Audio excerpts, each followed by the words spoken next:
Bonjour à toutes et à tous, bienvenue sur TV07. Nous avons l'immense plaisir aujourd'hui de vous présenter ce tout nouveau format d'émission Château d'Ardèche et de Navarre. Nouveau format que vous retrouverez régulièrement sur votre web TV 100% Ardèche. Alors aujourd'hui nous sommes dans le sud de l'Ardèche, sous ce magnifique soleil. Nous sommes à quelques centaines de mètres de la grotte du Pont d'Arc, et nous sommes à la bastide de Virac, où nous sommes au château des Roures. Alors le château des Roures a été construit au XVe siècle. Et nous allons aller comme ça toute la journée à la balade avec Émilie Lascombe, 8e génération de propriétaires. Et elle va nous faire visiter évidemment ce lieu magique, empreint d'histoire, Richelieu, Charlemagne, etc., etc. Enfin en tout cas, c'est le Moyen-Âge aujourd'hui qui vous parle. Vous êtes bien sur TV07, alors suivez-nous pour cette journée exceptionnelle. On se retrouve de suite.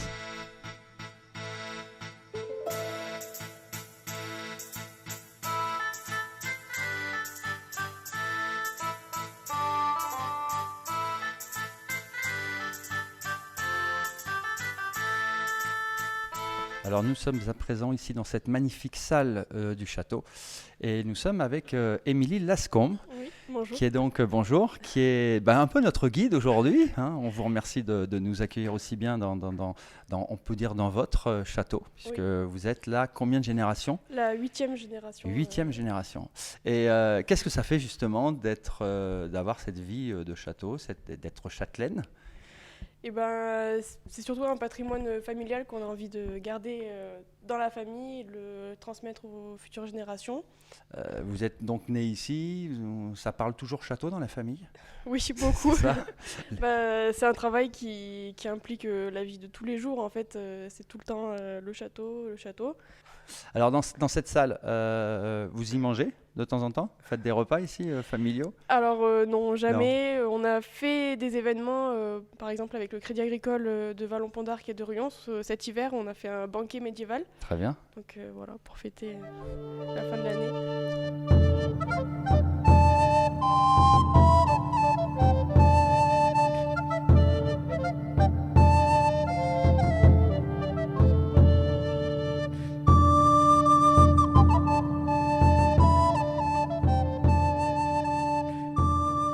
Voilà, ici nous sommes à présent dans un des secteurs du château, un endroit assez exceptionnel, c'est la magnanerie.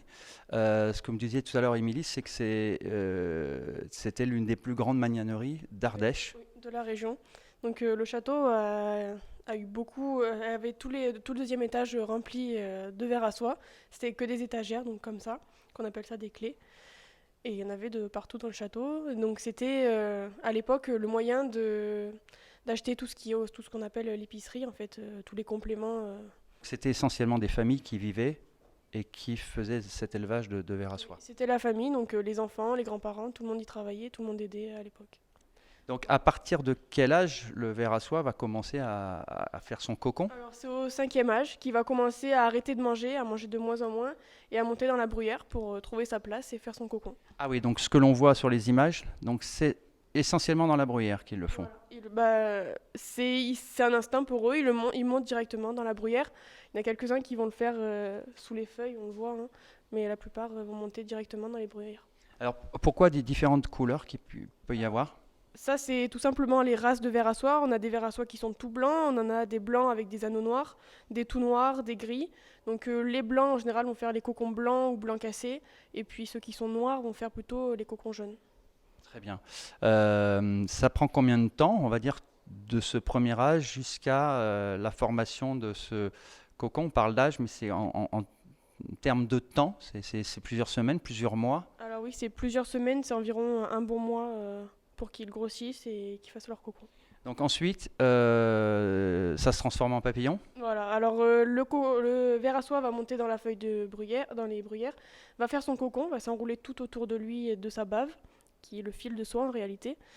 Et au bout de 2 semaines environ, les vers à soie se seront transformés et en papillons, et donc ils vont sortir un matin. Et voilà, ils vont faire le trou dans le cocon et sortir. Et ils s'envolent. Donc, Ils s'envolent pas. Les papillons, ils volent pas. On les voit là, justement, ils volent pas. donc Ils battent des ailes. Les mâles battent des ailes pour attirer la femelle, mais ils ne volent pas. et donc ensuite, on revoit, donc il y a la reproduction qui se fait dans ces différents, toujours sur les clés. Ça ne vit pas longtemps, donc un ver à soie. Et ben, ça dure à peu près un mois et demi pour tout le cycle complet. Le papillon, il va vivre quelques jours seulement, une fois qu'il a pondu ses œufs. Ah oui, donc c'est un papillon, c'est un insecte éphémère alors. Oui.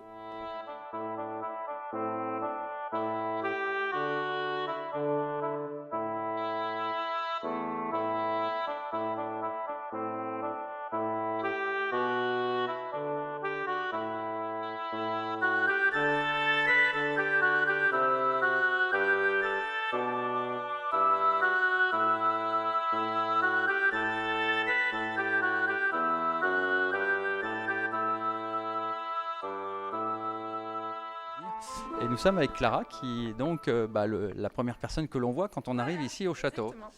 Bonjour.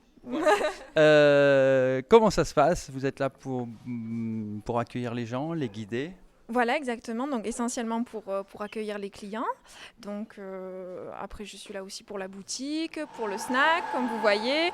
On accompagne aussi pour la rencontre avec le fantôme.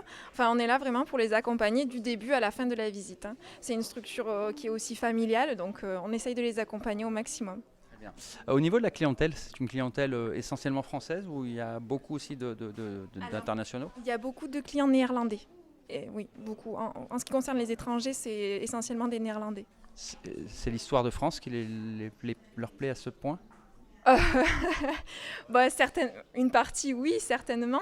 Après, je pense qu'il y a aussi toutes les animations autour du château, hein, bien sûr. Il y a différents types de clientèle, hein, que ce soit dans les Français ou dans les étrangers. Après, les Néerlandais, il y a une petite partie qui viennent pour retrouver leurs racines protestantes, parce qu'il y a beaucoup de protestants qui sont partis après dans les pays, en Hollande ou en Belgique pour fuir les persécutions, quoi, on va dire, pendant les guerres de religion.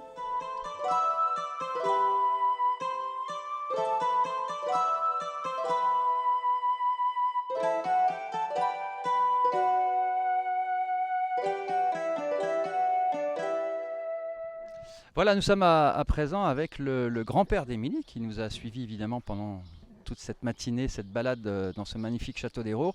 Nous sommes avec Michel Lascombe, donc 6e génération à être châtelain. Qu'est-ce que ça fait justement d'avoir des générations qui sont là derrière, qui reprennent le château? Votre fils, qu'on a vu, Jean-Louis. Entreprend quelque chose, Voilà. quand on entreprend quelque chose, on aime bien qu'il y ait de la suite. Voilà. Et bien, la suite, Alors vous faites partie peut-être des rares familles à avoir autant de générations qui gardent le château et qui continuent d'investir et qui continuent de l'entretenir. c'est possible. C'est lié à quoi selon vous? C'est parce que il y a cet amour du château, il y a cet amour de la famille, il y a cette... Ah ben, il faut aimer la vieille pierre pour faire ce qu'on fait, parce que... Et l'amour de la terre. L'amour de la terre. On est paysans Ah oui. d'origine. Ah, donc vous êtes paysan d'origine. Non, moi je ne suis pas paysan d'origine. Non, mais enfin, Moi, je veux dire, dans, je le, suis- dans le château, c'était des Oui, fermiers, des oui. comtes du Roure qui ont racheté Oui. et ils sont restés toujours agriculteurs. Très bien. Alors vous me disiez juste avant, vous êtes né à Vallon-Pont d'Arc, vous êtes donc Ginette, la grand-mère d'Émilie, hein. Vous êtes le couple, donc on constitue un peu, et vous êtes revenu quelques jours après. Je sais pas moi, peut-être à une semaine, même pas. Oui.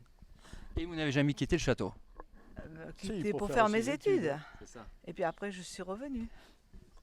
Alors qu'est-ce que ça fait de faire visiter son château à des dizaines de milliers de touristes qui viennent chaque année? Vous aimez le sens du partage comme ça? Mais ça fait plaisir. Ça fait plaisir.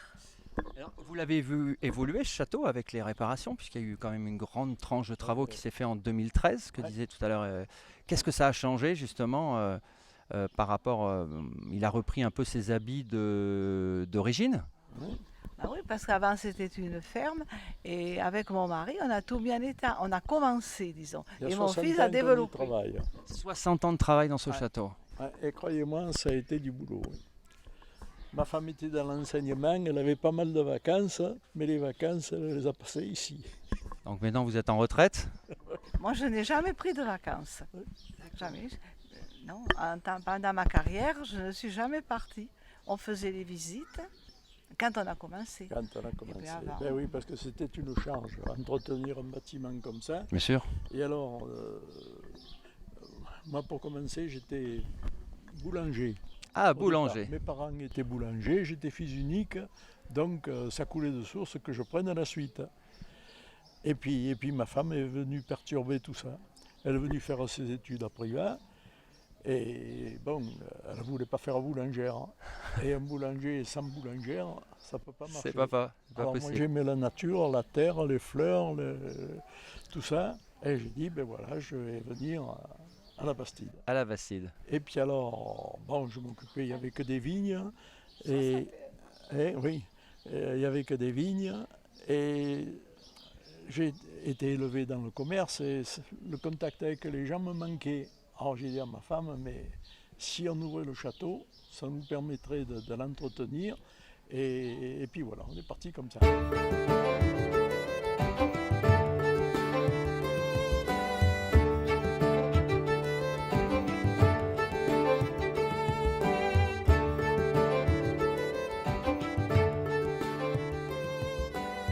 Et donc vous consacrez aujourd'hui votre vie à ce château. Mais de toute façon, tout jeune, j'ai toujours travaillé ici. Donc tous mes étés, j'ai aidé, j'ai commencé à faire les visites.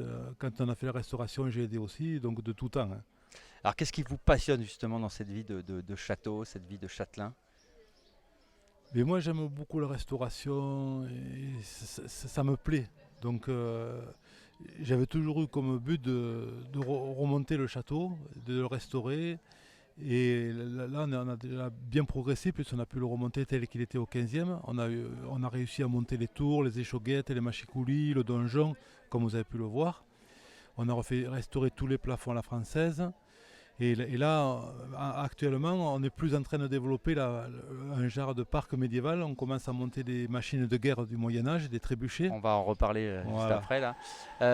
Alors justement, qui avait fait abattre les donjons, toute la partie on va dire défensive du château?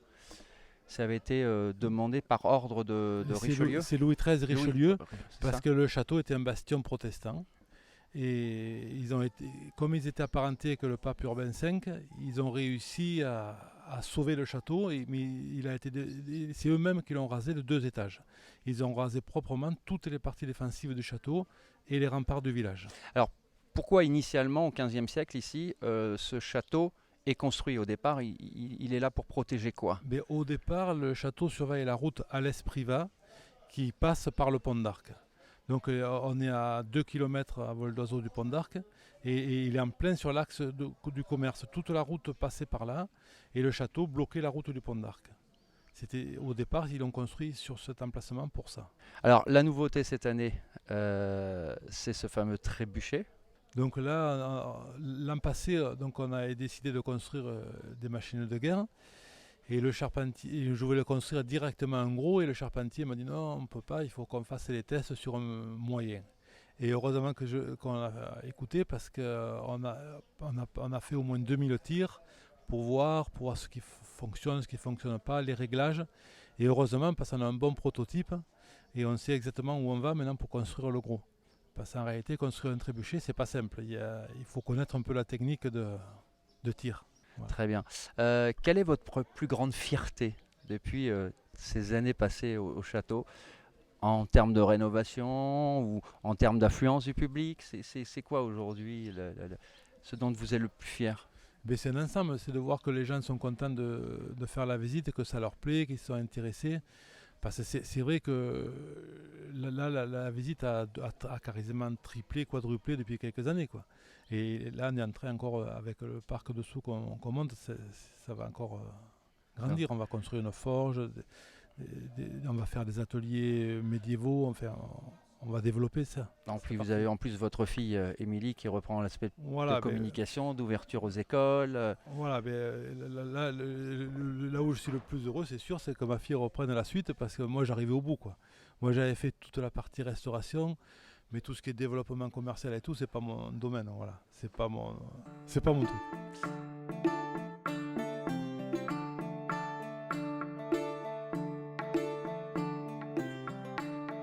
Alors si nous sommes ici dans cette grande salle avec cette magnifique cheminée derrière nous, c'est que vous, en tant qu'élève ingénieur, vous avez participé à ce projet du plus grand donc, trébuchet du monde sur les aspects un peu plus techniques et de calcul. Comment ça se passe quand on a ce projet comme ça sur une feuille? On dit voilà, tu vas travailler là-dessus. Comment ça s'est passé pour vous? Déjà, j'ai trouvé ce projet très intéressant puisqu'il est très original. C'est le seul trébuchet fabriqué comme ça dans le monde, aussi grand. Ensuite, on travaille déjà sur des plans déjà faits et l'idée c'était de dimensionner surtout les parties des axes. Donc l'axe de la verge et l'axe qui tient les roues qui servent à remonter le trébuchet. La verge, rien de sexuel. Hein. La verge, c'est la partie haute du trébuchet. C'est le bras du trébuchet. Donc le travail sur cet axe, ça a été quel travail pour vous justement? Alors le travail c'était de contrôler que déjà ça résiste au poids très important qu'il va y avoir sur ces axes. Et ensuite de vérifier qu'il ne va pas fléchir de manière trop forte. Donc notamment sur la partie des roues qui servent à remonter le poids. Donc qu'elles ne fléchissent pas de manière démesurée.